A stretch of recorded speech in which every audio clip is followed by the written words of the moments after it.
যায় না, মরলেই জান্নাতি। প্রত্যেক ফরজ সালাতের পরে আয়াতুল কুরসি পড়বেন তো, আর সর্বাবস্থায় বেশি বেশি করে পড়বেন আস্তাগফিরুল্লাহ। কি পড়বেন? আমার সাথে আওয়াজ করে পড়েন আস্তাগফিরুল্লাহ। আর আওয়াজ করে পড়েন আস্তাগফিরুল্লাহ। বেশি বেশি যারা ইস্তেগফার পড়ে তাদের 5টা লাভ। আওয়াজ করে বলতে হবে কয়টা? 5টা। নাম্বার 1, মান লাজিমাল ইস্তিগফার জাআলাল্লাহু লাহু মিন কুল্লি দীকিন মাখরাজা। যে সব সময় ইস্তিগফারের সাথে লাজিমা মানে লেগে থাকে, আঠার মতো। কিসের মতো? চুইংগাম খান না আপনারা? চুইংগাম যদি হাতের মধ্যে লাগান আঠার মতো লেগে থাকে না? বাচ্চারা আবার দুষ্টামি করে চুইংগাম খেয়ে আরেকজনের চুলের মধ্যে লাগায় দেয়, আছে না নাই? তখন সরিষার তেল দিয়ে ছুটাইতে হয়, তাই না? তো মান লাজিমাল ইস্তিগফার, যে ইস্তিগফারের সাথে আঠার মতো লেগে থাকে, সে 5টা জিনিস পায় জীবনে। চিল্লায় বলেন না কয়টা? 1 নাম্বার, জাআলাল্লাহু লাহু মিন কুল্লি দীকিন মাখরাজা। সব বিপদ থেকে তার উদ্ধার করে কে? আল্লাহ। আমাদের জীবনে বিপদ আপদ আছে না নাই? আছে। কম না বেশি? বেশি। কত বিপদ, কত ধরনের বিপদ। যে কোনো সময় দুর্ঘটনা হতে পারে, রোড অ্যাক্সিডেন্ট, আছে না নাই? আছে। যে কোনো সময় গুম হয়ে যেতে পারেন, আপনারা খুঁজে পাবেন আপনার স্বজনরা। যে কোনো সময় ক্রস ফায়ারের মধ্যে পড়তে পারেন, ঠিক কি না? যে কোনো সময় বজ্রপাতে আপনি নিহত হতে পারেন, ভূমিকম্পের মাঝখানে পড়তে পারেন, দুজন কোবাকবি লাগছে, আপনি মাঝখানে, হইতে পারে না? জাআলাল্লাহু লাহু মিন কুল্লি দীকিন মাখরাজা। এরকম সব ধরনের বিপদ থেকে তারে রক্ষা করবে কে? আল্লাহ। যদি ইস্তিগফারের সাথে আঠার মতো লেগে থাকা যায়। এই হলো নাম্বার 1। নাম্বার 2, ওমিন কুল্লি হাম্মিন ফারাজা। যে সব সময় আঠার মতো ইস্তিগফারের সাথে লেগে থাকবে, আল্লাহ তাকে দুশ্চিন্তা থেকে মুক্তি দিবেন, তার কোনো টেনশন থাকবে না। সুবহানাল্লাহ পড়েন। আমাদের জীবনে টেনশন আছে না নাই? জীবন নিয়ে টেনশন, মরণ নিয়ে টেনশন, ক্যারিয়ার নিয়ে টেনশন, বাড়ি ভাড়ার টেনশন, বিদ্যুৎ বিলের দাম বেড়ে যাচ্ছে, টেনশন, ঘরের মধ্যে শান্তি নাই, টেনশন, দ্রব্যের দাম বাড়তেছে, বেতন কমতেছে, টেনশন, ঠিক কি না? এই টেনশন থেকে আপনাকে মুক্ত রাখবে কে? আল্লাহ। নাম্বার 3, ওয়ায়ারযুকহু মিন হাইসু লা ইয়াহতাসিব। এমন জায়গা থেকে আল্লাহ আপনাকে রিজিকের ব্যবস্থা করবে, আপনি কল্পনাই করতে পারবেন না। রিজিক দেওয়ার মালিক কে? আল্লাহ। কেউ যেটা পারে না, পারে কে? আল্লাহ। এমন জায়গা থেকে তিনি রিজিক দিবেন, আপনি কল্পনাই করতে পারেন না। আপনি হিসাবই করেন না যে এখান থেকে কিছু রিজিক আমি পাবো, কিন্তু আল্লাহ ব্যবস্থা করে দিয়েছে। সুবহানাল্লাহ পড়েন। 4 নাম্বার, যতক্ষণ ইস্তিগফারের সাথে আঠার মতো লেগে থাকবেন, আল্লাহর কোনো শাস্তি আপনার উপর আসবে না। ওমা কানাল্লাহু মুআযযিবাহুম ওয়া হুম ইস্তাগফিরুন। যতক্ষণ আপনি ইস্তিগফার পড়বেন, আল্লাহর আযাব আপনারে পাকড়াও করবে না। 5 নাম্বার হচ্ছে আল্লাহ আপনাকে মুস্তাজাবুদ দাওয়া বানিয়ে দিবে। মুস্তাজাবুদ দাওয়া মানে এমন ব্যক্তি, যেই ব্যক্তি দোয়া করা মাত্রই দোয়া কবুল করে কে? আল্লাহ। সবসময় ইস্তিগফার পড়তে রাজি আছেন তো? আপনারা ইমাম আহমদ ইবনে হাম্বলের নাম শুনেছেন? আমরা ইসলামে 5টা মাযহাবের প্র্যাকটিস করি, কোরআন সুন্নাহর আলোকেই আমরা করি। হানাফি, শাফিঈ, মালিকি। 4 নাম্বারটা আপনারা বলেন, হাম্বলি। হানাফি, শাফিঈ, মালিকি, তারপরে হাম্বলি। এই হাম্বলি মাযহাবের ধারক এবং বাহক ইমাম আহমদ ইবনে হাম্বল।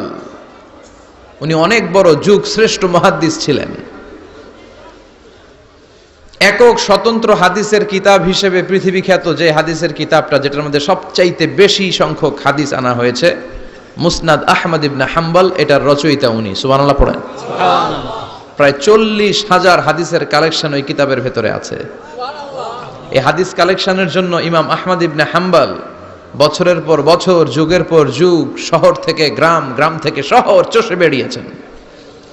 ওনার শেষ জীবনটা উনি হাদিস সংগ্রহের কাজে ব্যয় করেছেন। একবার এক সফরে তিনি রাত্রিবেলা বেরোলেন। ইস্তিগফার পড়লে যে কি করে মানুষ মুস্তাজাবুদ দাওয়া হয় শুনেন। রাত্রিবেলা সফরে তিনি বেরোলেন, হাদিস সংগ্রহের সফর। পথিমধ্যে এক মসজিদে মাগরিবের নামাজ পড়লেন, এশার নামাজ পড়লেন। প্রচন্ড শীত। তিনি ভাবলেন আজকের রাতটা মসজিদেই কাটায় দেই, ফজরের সালাত পড়ে তারপরে বেরোবো। ব্যাগ থেকে কাঁথা বের করে তিনি শুয়ে পড়লেন। কিন্তু মসজিদের দারোয়ান এসে বলে, মসজিদে তো থাকা যাবে না, আপনি বের হন।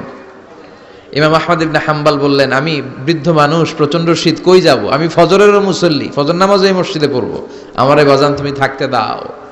দারোয়ান বলেন, নো, থাকা যাবে না, মসজিদে থাকা যাবে না, বের হন, না হলে গাঠটি সহ বের করে দেব। চিনে নাই এটা যে ইমাম আহমদ ইবনে হাম্বল, সে বুঝতে পারে নাই। তো দারোয়ানের সাথে সুবিধা করতে না পেরে ইমাম আহমদ ইবনে হাম্বল ব্যাগ নিয়ে বেরোয় গেলেন। প্রচন্ড শীত, কাঁপছেন।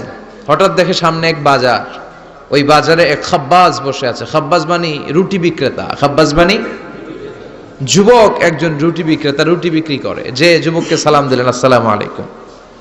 যুবক পড়লো, আলাইকুম আসসালাম। ইমাম আহমদ ইবনে হাম্বল বলল, যুবক, আমি মুসাফির মানুষ, থাকার জায়গা নাই, প্রচন্ড শীত, এই যে তুমি চুলার মধ্যে উনুনে রুটি বানাচ্ছ, আমি যদি তোমার চুলার পাশে বসে রাতটা কাটাই, তোমার কোনো সমস্যা হবে? যুবক বলেন, নো, কোনো সমস্যা নাই, আহলান ওয়া সাহলান ওয়া মারহাবান বিক, খোশ আমদেদ, সুস্বাগতম, আসেন। আপনি আমার চুলার পাশে বসে আগুন পোহালে আমার সমস্যা কি? আসেন আসেন, বসেন, আপনি মুরব্বী মানুষ। ইমাম আহমদ ইবনে হাম্বল আল্লাহ শুকরিয়া করে চুলার পাশে বসে শীতের রাতে চুলা থেকে তাপ নিচ্ছেন, আগুন পোহাচ্ছেন। আর তিনি দেখতে লাগলেন, যুবক আটা দিয়ে রুটি বানায় আর পড়ে আস্তাগফিরুল্লাহ, রুটির খামির বানায় আর পড়ে আস্তাগফিরুল্লাহ, গোল গোল করে খামির দিয়ে দলা বানিয়ে সাজিয়ে রাখে আর পড়ে আস্তাগফিরুল্লাহ, রুটি বেলুন দিয়ে বলে এটারে চুলার ভেতরে ঢুকায় আর কি পড়ে আস্তাগফিরুল্লাহ। ক্রেতা আসলে ক্রেতাকে রুটি দেয় আর পড়ে, ক্রেতার হাত থেকে টাকা নিয়ে ক্যাশ বক্সে রাখে আর কি পড়ে। ইমাম আহমদ ইবনে হাম্বল তো অবাক, ঘটনা কি? আসার পর থেকে এই যুবকটারে দেখতেছি খালি পড়ে আস্তাগফিরুল্লাহ আস্তাগফিরুল্লাহ। তিনি কৌতূহল বশত বললেন, যুবক, মা লাকা ইয়া শাব দাইমান তাকরাউনা আস্তাগফিরুল্লাহ, হে যুবক, তোমার ঘটনাটা কি? আসার পর থেকেই তুমি শুধু দেখতেছি পড়তেছো আস্তাগফিরুল্লাহ আস্তাগফিরুল্লাহ, কারণটা কি? যুবক বলে, আমি সবসময় ইস্তেগফারের সাথে আঠার মতো লেগে থাকি, আর লেগে থাকার কারণে এর বরকতে আল্লাহ আমাকে মুস্তাজাবুদ দাওয়া বানিয়ে দিয়েছে।